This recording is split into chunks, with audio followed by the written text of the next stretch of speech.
जिस व्यक्ति को भगवान की पूजन करने में अनेक प्रकार के बहाने उत्पन्न होने लगे,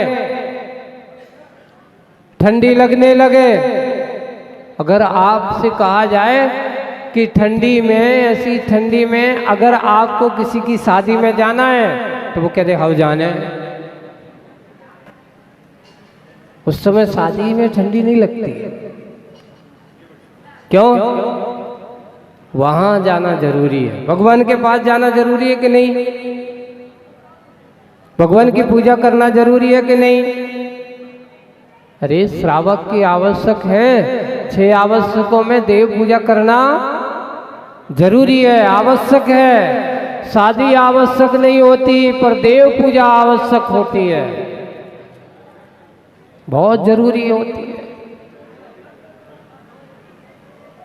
अपने आप के जीवन में अगर तुमने देव पूजा को पहला स्थान दिया है, भगवान की आराधना को पहला स्थान दिया है, समझ लेना आप इस भव में अपना ताजा बनाने का काम कर रहे हो। बासा तो आप खाते हो, लेकिन बासे के साथ साथ ताजा और बनाते चले जाते हो। समझदार है, और समझदार व्यक्ति वही होता है जो भविष्य को बारे में सोच करके भविष्य के संरक्षण करने की दृष्टि से वर्तमान को अच्छा बनाता है, भविष्य को सुरक्षित करने के लिए वर्तमान को अच्छा पुण्यमय बनाता है। हम वर्तमान को पुण्यमय बनाएं तो भविष्य तुम्हारा पुण्यमय हो ही जाएगा।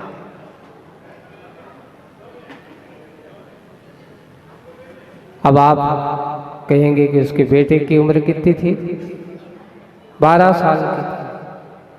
नहीं, पति की उम्र है, क्योंकि उन दादा सास ससुर को मंदिर जाने की टाइम नहीं है, भगवान की पूजन करने का समय नहीं है। एक और बात आती, ये बताओ, किसान खेती करता है ना, और खेती करता है तो बीज बोने से लेकर के बीज जब तक अंकुरित हो करके पक कर के तैयार नहीं होता तब तक उसकी रक्षा करता कि नहीं करता? अगर नहीं करेगा तो क्या होगा? उसको फसल का लाभ मिलने वाला नहीं है। अच्छे से सुनना, बूढ़े आदमी जितने भी 60 से ऊपर हो गए हो उन सब के लिए बता रहा हूं, है ना। 60 से ऊपर वाले बुढ़ापा चालू, अब तुम मानो या ना मानो वो बात एक अलग है।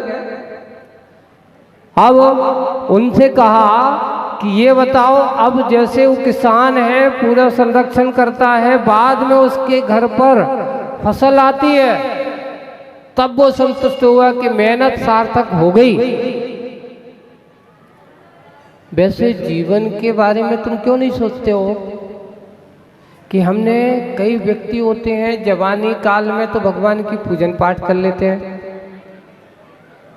जैसे ही पुण्य के फल को काटने का समय आता है तो रजाई में दुख करके बैठ जाता है, भैया अब हमारी बस की नहीं है, अब मेरे बस का। जिस समय भगवान का सहारा चाहिए उस समय वो रजाई में दुख जाता है, गर्मी के एसी में बैठ जाता है, गर्मी बहुत है, ठंडी बहुत है, बारिश है, बहाना है, शरीर तकलीफ है, कष्ट हो रहा है। अरे कष्ट में अपने भगवंतों को याद करोगे तो आचर्षि का सूत्र, कष्ट में ही इष्ट की प्राप्ति होती है। जितना जितना कष्ट में सहन करते हुए अपने आराध्य की आराधना करोगे वो कष्ट भी कैसा बन जाता है आपके लिए, कष्टमय ना होकर के वह भी मिष्टमय बन जाता है। इसलिए बुढ़ापे में पूजन करना बहुत जरूरी है, छोड़ना नहीं। घर बैठे बैठे, इसलिए उसने क्या कहा कि इनके लिए तो बस कभी पर्व, तीज, चतुर्दशी, अष्टमी, चौदस है तो मंदिर चले जाएं तो बहुत है, तो नहीं तो घर बैठे रखाए रहते हैं, देखते रहते हैं कि बहू क्या कर रही है, बेटा कहाँ जा रहा है, कौन सा नाती कहाँ जा रहा है, कौन से नाती को क्या करना ये काम में लगे रहे। अगर जो समय मोह को छोड़ने का है उस समय हम मोह में फंस जाएं,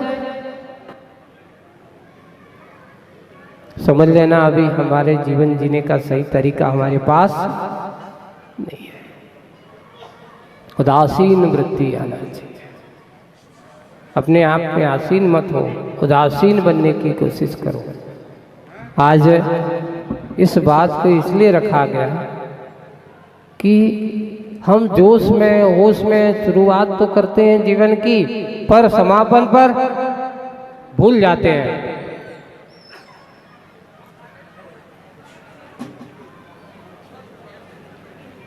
समापन पर हम भूल जाते हैं उनको।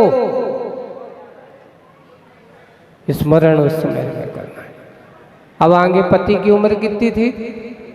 4 साल की, यानी अबे 4 साल पहले ही अभी इनने मंदिर जाना पूजन पाठ करना चालू किया है। इससे पहले तो कहाँ, इसके पहले तो लगे रहते थे। बच्चे को तो मैंने जन्म से ही भगवान की पूजन, भगवान का दर्शन, भगवान की आराधना, नवोकार मंत्र का जाप सब करना सिखाया। आज सबसे बड़ी बात है कि अपने इस वर्तमान परिस्थिति को देखें तो बच्चों को बहुत सारा समझने और समझाने की जरूरत हो गई है। इस आधुनिक युग में आज बच्चे जो पढ़ने के स्पर्धा की इस परीक्षाओं में जीने वाले हैं, पढ़ने में बहुत माहिर हो रहे हैं। पहले के लोग तो कहते थे भैया 50% आ गए, पास हो गए तो ही बहुत है। ऐसे ही होता था ना, पास हो गए ना बस अपना काम है। अब ये नहीं देखना कि कितने परसेंट क्या हो गया, कितना हो गया, नहीं।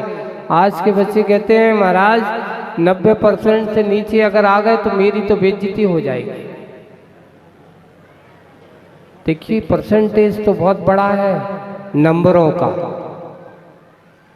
लेकिन दूसरी तरफ देखते हैं तो उनका परसेंटेज घटता चला जा रहा है।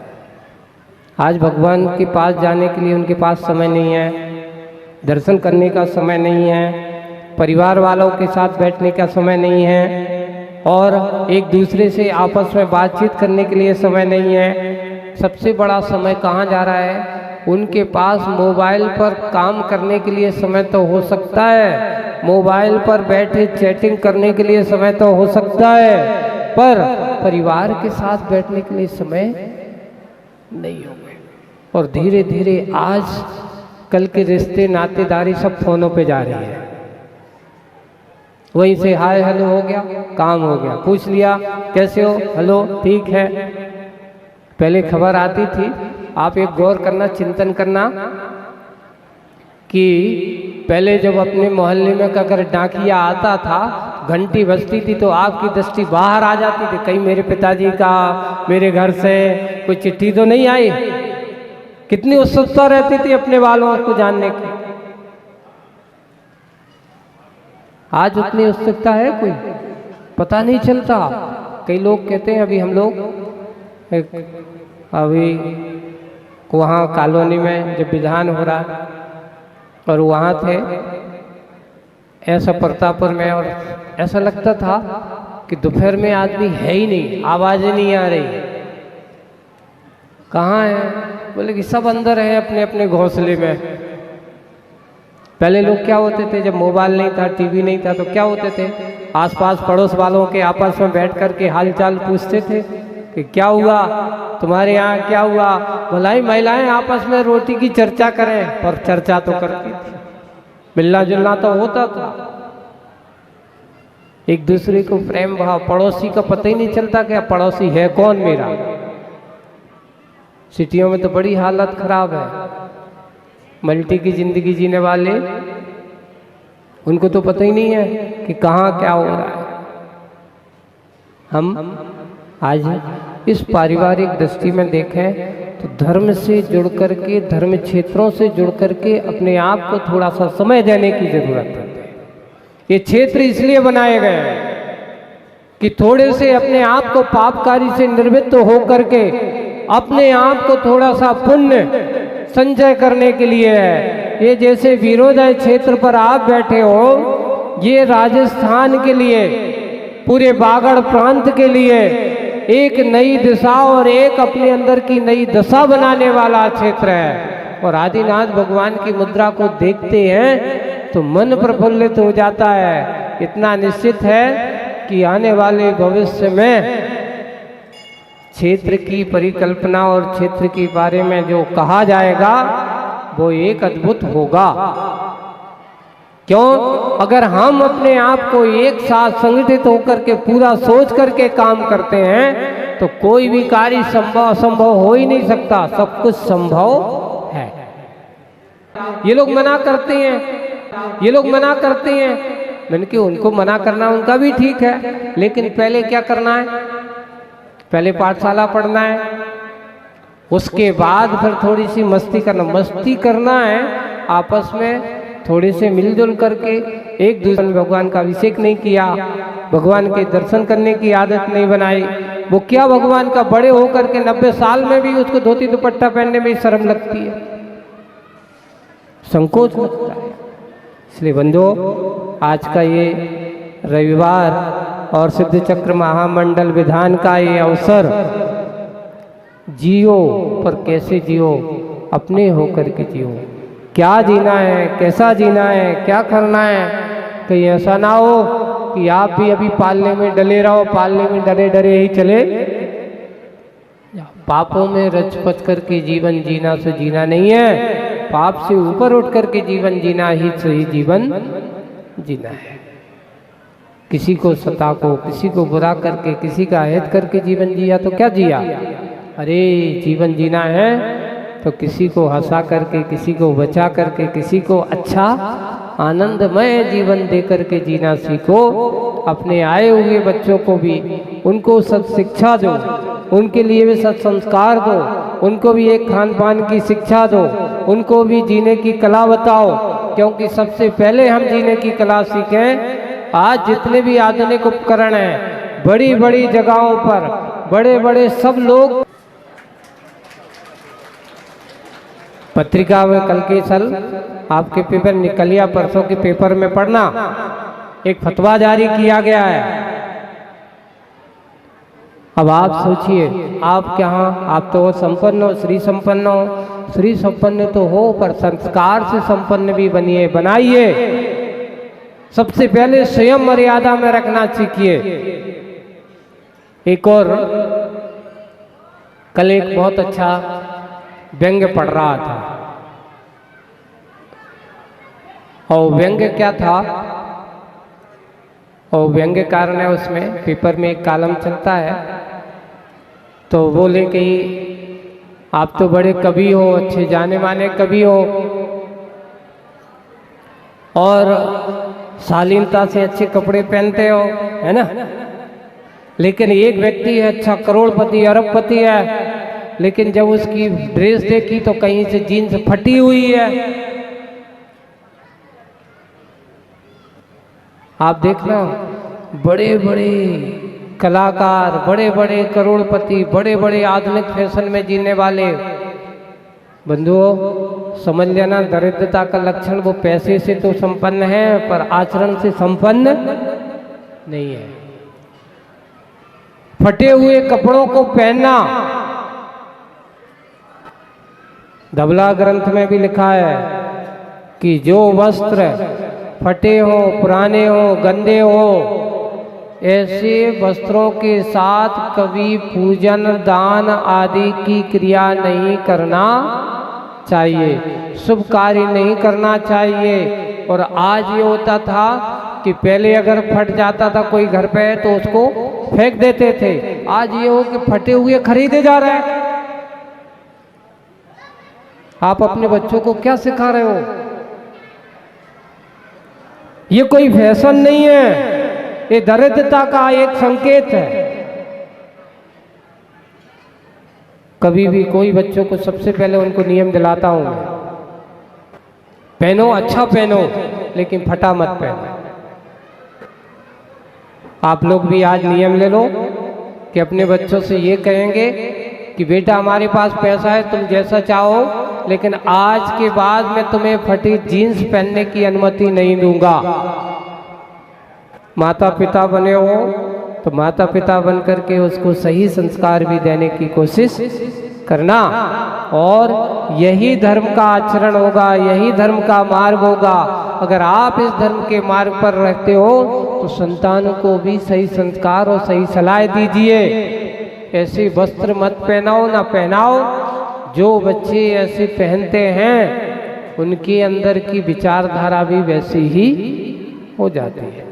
नहीं महाराज, उसने फिल्म के महान एक्टर नायक ने ऐसा पहन करके आया था तो हमने सोचा अच्छा होगा, तो उसको भी अच्छा लगने लगा। नहीं, विवेक ज्ञान का परिचय दीजिए, सभ्यता का परिचय दीजिए, संतानों को सही संस्कार, सही शिक्षा, सही मार्ग देने की कोशिश करें, क्योंकि आज अपना समय पूरा हो गया।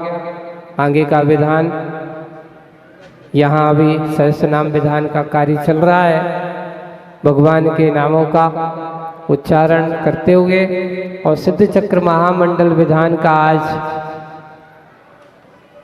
आज कौन सा, कल 23, कल पूरा हो जाएगा, परसों 24 तक है, 2 दिन और बाकी है। और करते करते करते करते ये स्तुतियाँ, ऐसे महोत्सव क्षेत्रों पर करते करते हम न जाने कैसे साथी से पुण्य का हम अर्जन कर जाते हैं। एक व्यक्ति निमित्त बनता है, कितने सारे लोग पुण्य का अर्जन कर जाते हैं। इस निमित्त से कितने सारे लोगों का समावेश हो जाता है, आकर के वे भी आपके पुण्य की गंगा में अपना और थोड़ा सा पुण्य कमा करके ले जाते हैं। बंधुओं ध्यान रखना, तुम्हारा पुण्य कम नहीं होगा, ऐसा पुण्य कम नहीं होगा, और उसको अपने आप के पुण्य में और वर्धन करना चाहिए। और जब हम पुण्य का वर्धन करेंगे, पुण्य के बारे में सोचेंगे, तो दूसरों के अपना मार्ग पुण्यमय होगा, तो दूसरे का मार्ग आपके पुण्य में सहयोगी बनते चले जाएंगे। सभी लोग ऐसा कार्य करें, इसी भावना के साथ अच्छे से अपने जीवन में जीने की शैली को समझें। बोलिए देवादिदेव 1008 श्री आदिनाथ भगवान की।